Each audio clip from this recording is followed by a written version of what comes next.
धर्म और तप से शुद्ध हो जीवन का हर एक पाठ। पौष मास की कथा से हर कष्ट मिटे संताप। ओम आदित्याय नमः। हरे कृष्णा। पौष मास का 18वें दिन हमें प्रेरणा देता है कि जीवन को शुद्ध करने के लिए, पाप मुक्त करने के लिए ईश्वर की साधना और तप के मार्ग पर चलना आवश्यक है। और आज के दिन की कथा हमें सिखाती है कि जब हम अपने कर्मों को धर्म, भक्ति और निष्ठा से करते हैं तो हमें हर संकट से मुक्ति मिलती है और फिर जीवन में सुख की बौछार होती है। तो चलिए इस पवित्र कथा को सुने और अपने जीवन को ईश्वर की कृपा से आशीर्वादित करें। श्री पार्वती जी ने कहा, भगवान आपने 17वें अध्याय का मातम्य बतलाया, अब 18वें अध्याय का मातम्य का वर्णन कीजिए। श्री महादेव जी ने कहा, गिरि नंदिनी चिन्मय आनंद की धारा बहने वाले 18वें अध्याय के पावन मातम्य को जो वेद से भी उत्तम है, श्रवण करो। वह संपूर्ण शास्त्रों का सर्वस्व कानों में पड़ा हुआ रसायन के समान तथा संसार के यातना जाल को छिन्न भिन्न करने वाला है। सिद्ध पुरुषों के लिए यह परम रहस्य की वस्तु है। इसमें अविद्या का नाश करने की पूर्ण क्षमता है। यह भगवान विष्णु की चेतना तथा सर्वश्रेष्ठ परम पद है।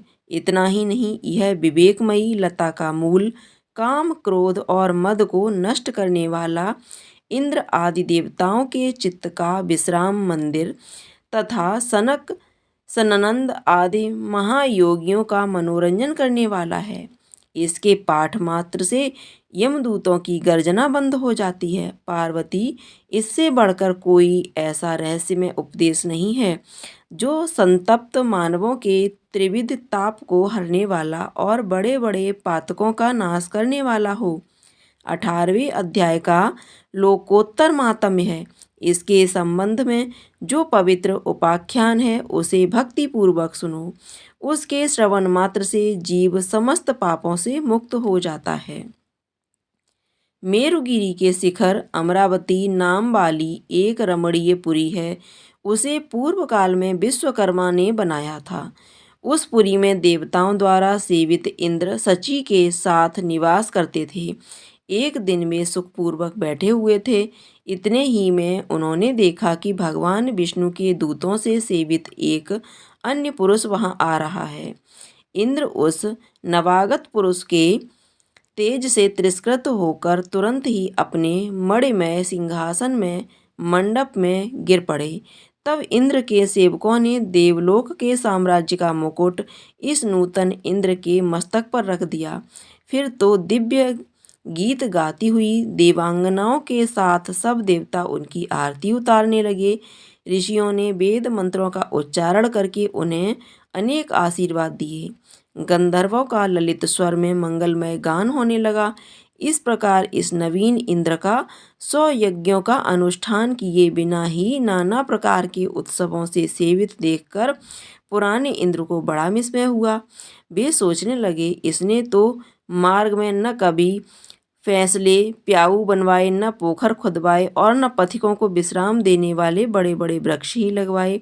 अकाल पड़ने पर न अन्नदान के द्वारा इसने प्राणियों का सत्कार भी नहीं किया।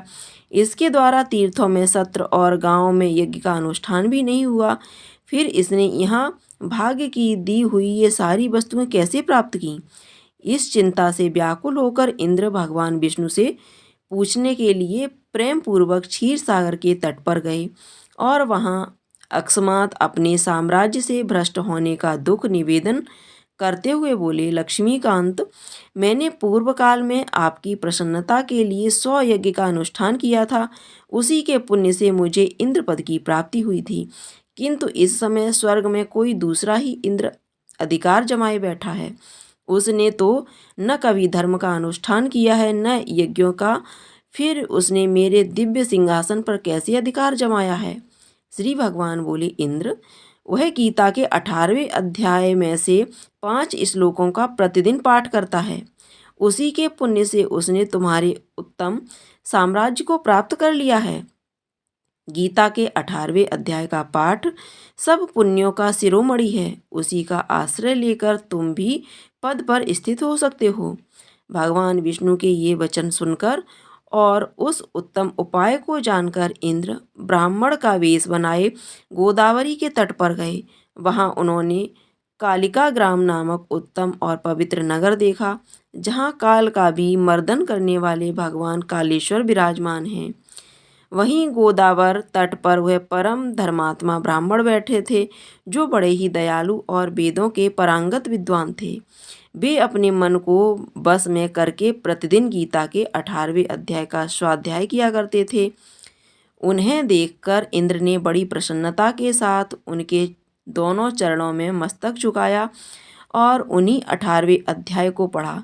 फिर उसी के पुण्य से उन्होंने श्री विष्णु का साजु या राज्य प्राप्त कर लिया। इंद्र आदि देवताओं का पद बहुत ही छोटा है, यह जानकर वे परम हर्ष के साथ उत्तम वैकुंठ धाम को गए।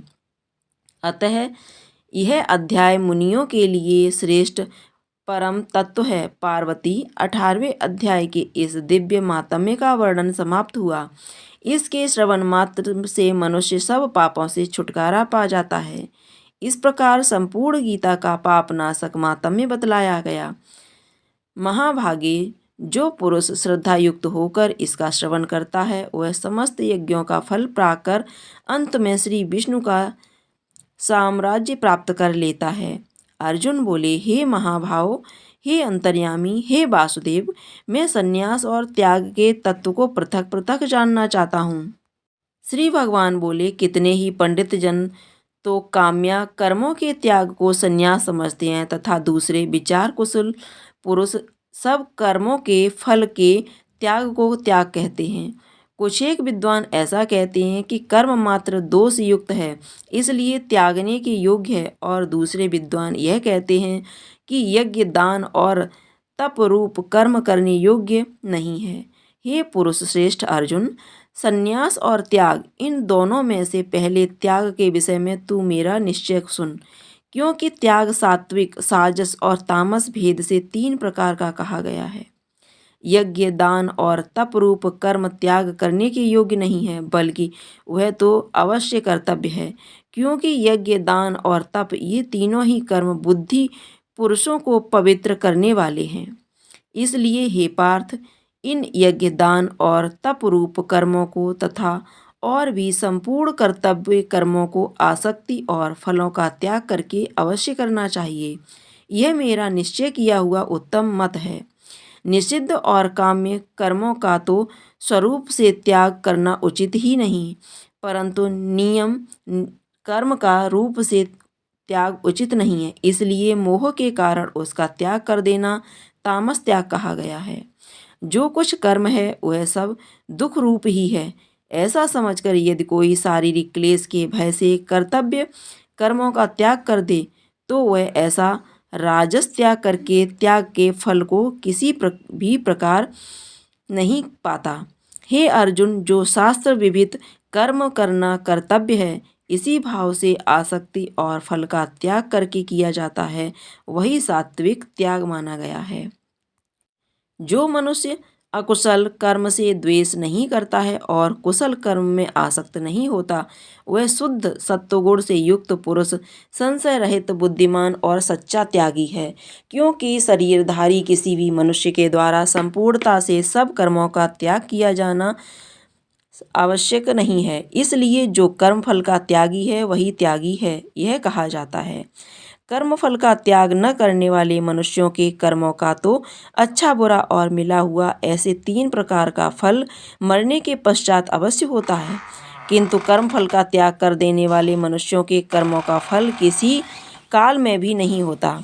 हे महाभावों, संपूर्ण कर्मों की सिद्धि की ये 5 हेतु कर्मों का अंत करने के लिए उपाय बताने वाला हूँ।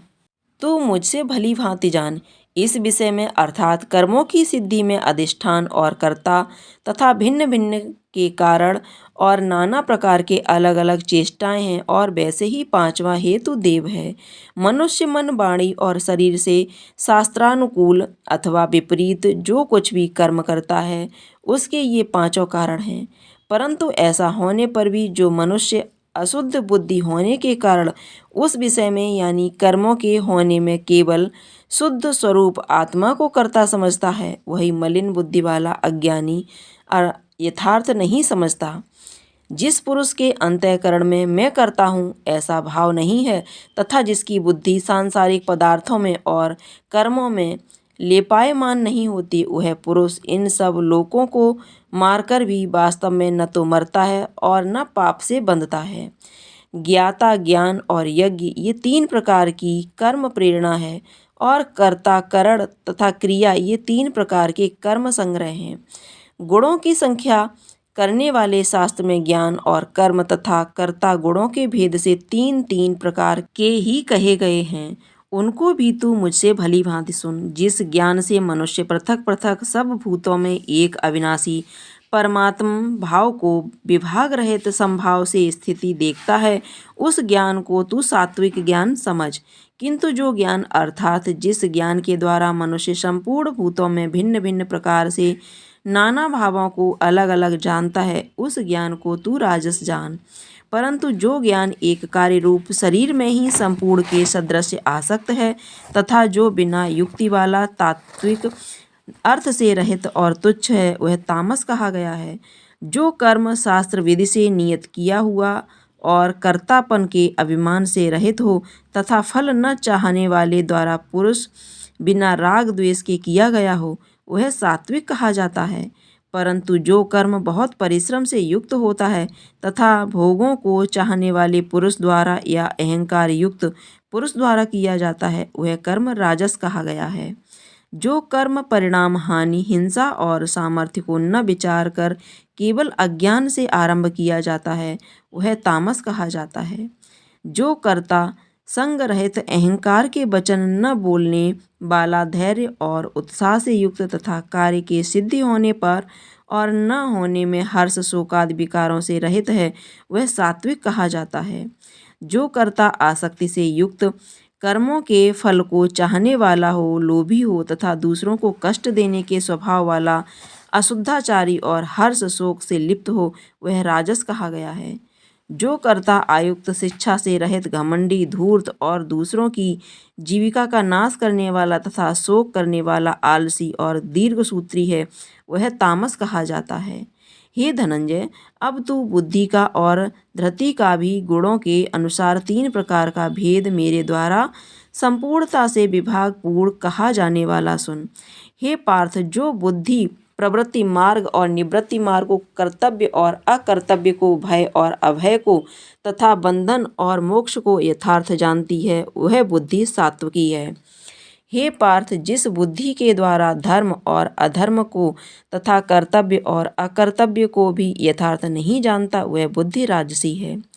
हे अर्जुन, जो तमोगुण से घिरी हुई बुद्धि अधर्म को भी यह धर्म है ऐसा मान लेती है तथा इसी प्रकार अन्य संपूर्ण पदार्थों को भी विपरीत मान लेती है, वह बुद्धि तामसी है।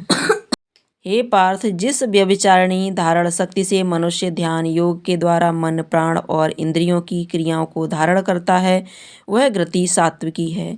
परंतु हे प्रथापुत्र अर्जुन, फल की इच्छा वाला मनुष्य जिस धारण शक्ति के द्वारा अत्यंत आसक्ति से धर्म, अर्थ और कामों को धारण करता है, वह धारण शक्ति राजसी है।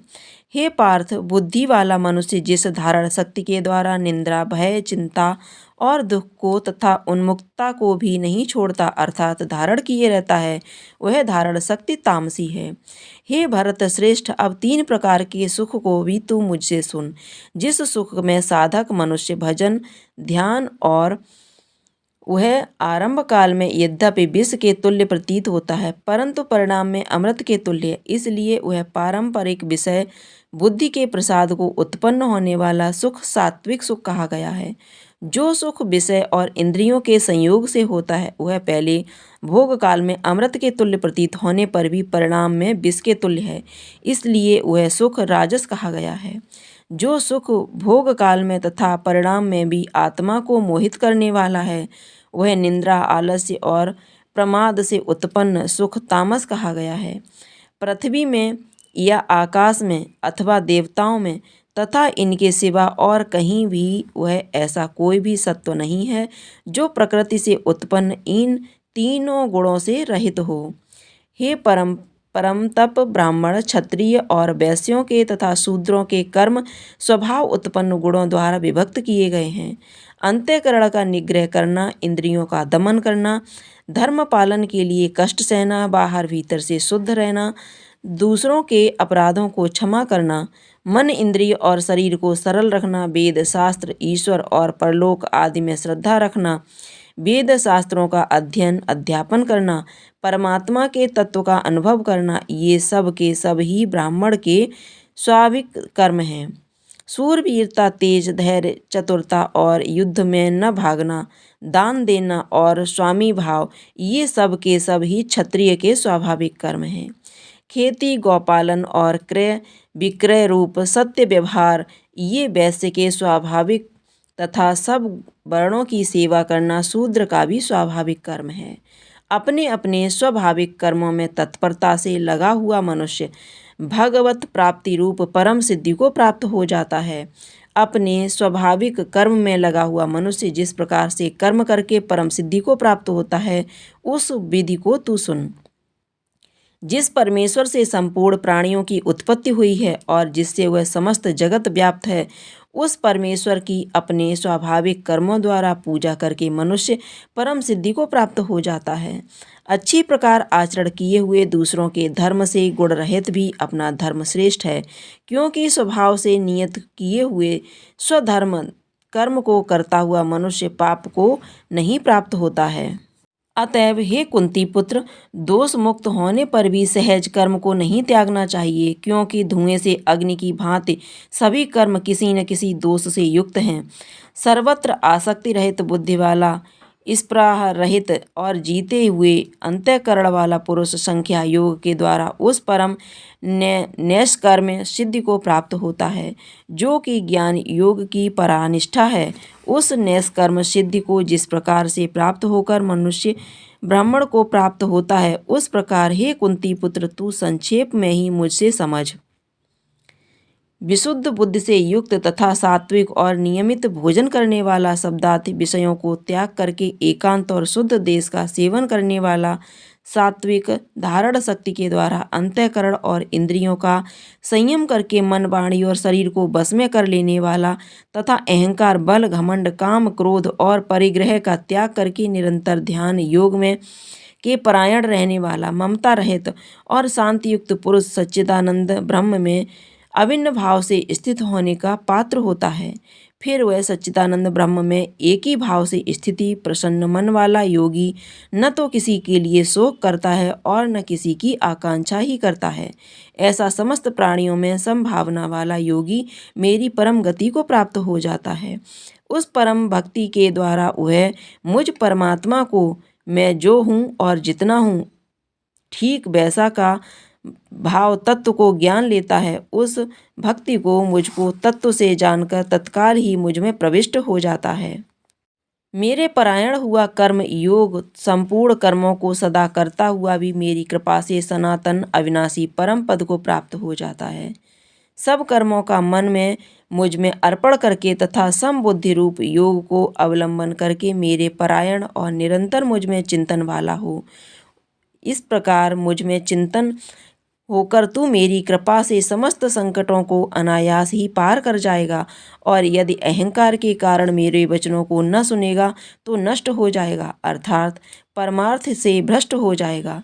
जो तू अहंकार का आश्रय न लेकर यह मान रहा है कि मैं युद्ध में नहीं करूँगा, तो तेरा यह निश्चय मिथ्या है, क्योंकि तेरा स्वभाव तुझे जबरदस्ती युद्ध में लगा देगा। कुंती पुत्र, जिस कर्म को तू मोह के कारण करना नहीं चाहता, उसको भी अपने पूर्वकृत स्वाभिभाव कर्म में बंधा हुआ परावश होकर करेगा। हे अर्जुन, शरीर रूप यंत्र में आरूढ़ और संपूर्ण प्राणियों को अंतर्यामी परमेश्वर अपनी माया से उनके कर्मों के अनुसार भ्रमण करता हुआ सब प्राणियों के हृदय में स्थित है। हे भरत, तू सब प्रकार से उस परमेश्वर की शरण में जा। उस परमात्मा की कृपा से ही तू परम शांति को तथा सनातन परम धाम को प्राप्त होगा। इस प्रकार यह गोपनीय से भी अति गोपनीय ज्ञान मैंने तुझसे कह दिया। अब तू इस रहस्युक्त ज्ञान को पूर्णतया भली भांति विचार कर, जैसे चाहता है वैसे ही कर। संपूर्ण गोपनीयों में अति गोपनीय मेरे परम रहस्ययुक्त वचन को तू फिर भी सुन। तू मेरा अतिशय प्रिय है, इससे यह परम हितकर वचन मैं तुझसे कहूँगा। हे अर्जुन, तू मुझ में मन वाला हो, मेरा भक्त बन, मेरा पूजन करने वाला हो और मुझको प्रणाम कर। ऐसा करने से तू मुझे ही प्राप्त होगा। यह मैं तुझसे सत्य प्रतिज्ञा करता हूँ, क्योंकि तू मेरा अत्यंत प्रिय है।